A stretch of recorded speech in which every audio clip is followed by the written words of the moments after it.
Assalamualaikum warahmatullahi wabarakatuh. Halo semua, perkenalkan nama saya Bagus Hutomo Santoso Putro. Saya adalah peserta program Graduate Trainee Batch 5 APP Sinarmas dari tim Cemara. Di sini saya akan menunjukkan tutorial tentang salah satu tools improvement quality, yaitu adalah Pareto Chart. Di sini saya akan membahas apa itu 7 tools dan jenis-jenis, apa itu Pareto Chart dan kegunaannya, dan studi kasus Pareto Chart menggunakan Minitab 18. Pertama, kita harus tahu apa itu 7 Basic Quality Tools, atau biasa kita sebut dengan 7 Tools. 7 Tools ini adalah 7 alat yang digunakan untuk mendukung pengendalian kualitas. Pada dasarnya, digunakan untuk menyelesaikan permasalahan yang terjadi dalam proses produksi. Selain itu, juga bisa digunakan sebagai cara untuk melakukan improvement yang berkaitan mengenai proses. 7 tools terdiri dari flowchart, check sheet, histogram, Pareto chart, scatter diagram, control chart, dan fishbone diagram. Sekarang kita masuk ke inti pembahasan kali ini. Pareto chart adalah diagram yang menggambarkan masalah utama menurut bobotnya, atau biasa kita sebut juga dengan hukum 20-80. Maksudnya adalah berfokus pada 20% sumber masalah yang menyebabkan 80% masalah yang muncul. Nah, dari Pareto Chart ini, kita bisa tahu tentang masalah utama yang ada di proses, membandingkan permasalahan secara keseluruhan, dan membandingkan hasil perbaikan atau improvement sebelum dan setelahnya. Sekarang mari kita coba studi kasus menggunakan Minitab. Misal, studi kasus kita kali ini adalah bagaimana respon komplain customer pada produksi kertas sebelum dan sesudah kita melakukan improvement.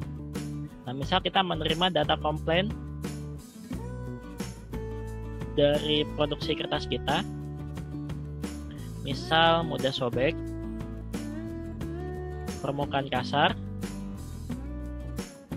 jamming, potongan tidak rapi,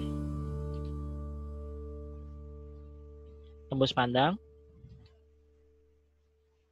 gramatur tidak standar.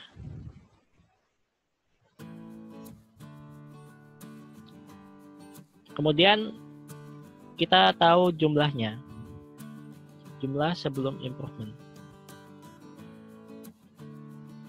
Biasanya data ini sudah disediakan oleh divisi customer service yang menampung semua komplain customer. Tapi karena di sini kita masih latihan, maka kita buat nilainya dulu berapa. Misalnya ini 320, 140, 90, 200, 400, 30. Oke. Selanjutnya kita buat grafiknya.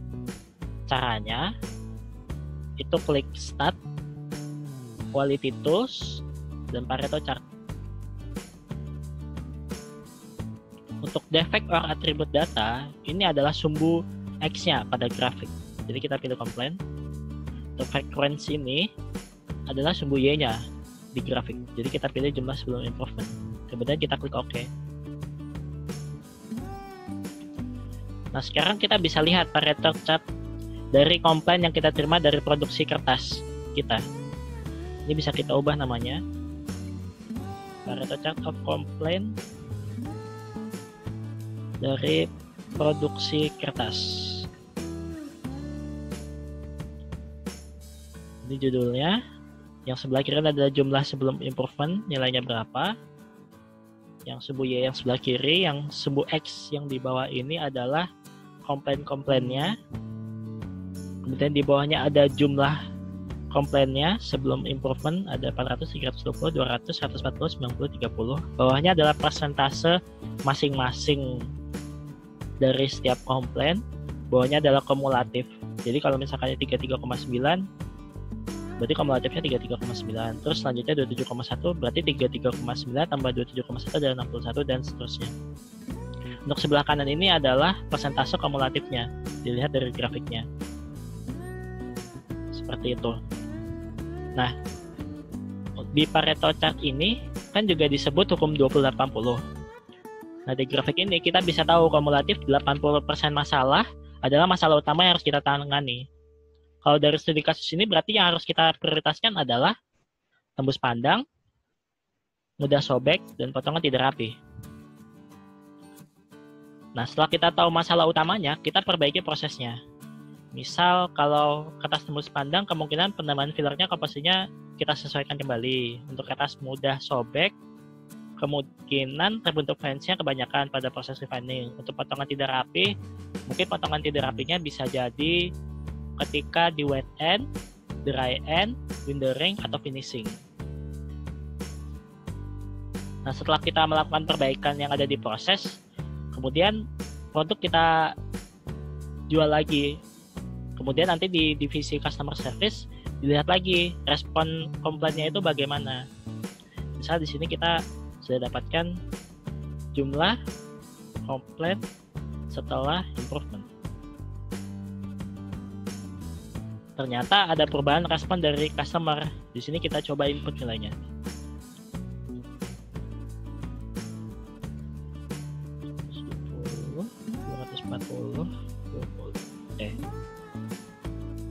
Nah, setelah kita dapat jumlah komplain setelah improvement, sekarang mari kita buat Pareto chart-nya lagi untuk kita bandingkan. Caranya sama, klik start, quality tools, Pareto chart. Untuk defects or attributes ini kan sama nama-nama komplainnya. Untuk frekuensi ini kita ubah dari yang sebelumnya jumlah sebelum improvement kita ganti jadi jumlah setelah improvement. Nah, itu kita klik OK. Nah, sekarang kita dapatkan Pareto chart setelah kita lakukan improvement. Sekarang mari kita bandingkan.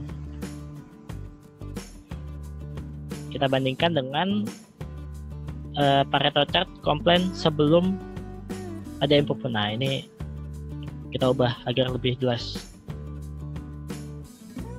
Sebelum improvement.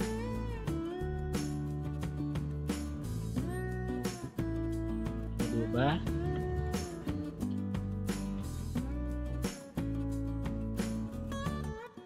Setelah improvement. Nah, sekarang kita lihat lagi. Nah, kalau misalkan dibandingkan, ini kelihatan tingginya sama kumulatifnya. Soalnya dari grafiknya itu sumbu Y-nya tidak sama skalanya. Jadi kita samakan dulu. Kalau sebelah kiri ini sebelum improvement dia skalanya 1200, sebelah kanan kita ubah juga jadi 1200 skalanya. Jadi klik terus diganti 1200. Nah, sekarang baru kelihatan. Nah, kemudian kita coba tinjau perbandingan grafiknya. Kalau misalkan sebelum improvement, masalahnya adalah tembus pandang mudah sobek, potongan tidak rapi. Ternyata setelah improvement masih sama tuh, tembus pandang mudah sobek, potongan tidak rapi. Tapi kalau dilihat dari jumlahnya, itu kita bisa dapatkan itu mulai menurun. Dari tembus pandang dari 400 jadi 240, mudah sobek dari 320 jadi 180, potongan tidak rapi dari 200 menjadi 170, dan seterusnya. Untuk persentasenya sudah pastinya berubah. Kemudian kumulatifnya juga pasti berubah. Kemudian bisa dilihat juga untuk kumulatifnya itu dari grafik garisnya itu terlihat totalnya ternyata setelah kita melakukan improvement itu hasilnya lebih rendah dibandingkan sebelum kita melakukan improvement. Artinya adalah improvement yang telah kita lakukan ini sudah berhasil menurunkan jumlah komplain. Seperti itu. Nah, ini untuk studi kasus Pareto chart untuk membandingkan sebelum improvement dan setelah improvement. Kesimpulannya yang kita dapat dari modul ini adalah Savant Tools merupakan alat yang digunakan untuk pengendalian kualitas. Pareto chart digunakan untuk menentukan prioritas masalah utama yang harus diselesaikan terlebih dahulu. Kemudian kita bisa mengaplikasikannya menggunakan aplikasi Minitab dan membuat Pareto chart, kemudian dibandingkan sebelum improvement dan setelah improvement. Seperti itu. Baik, itu cukup sekian modul yang bisa saya sampaikan. Terima kasih atas perhatiannya. Wassalamualaikum warahmatullahi wabarakatuh.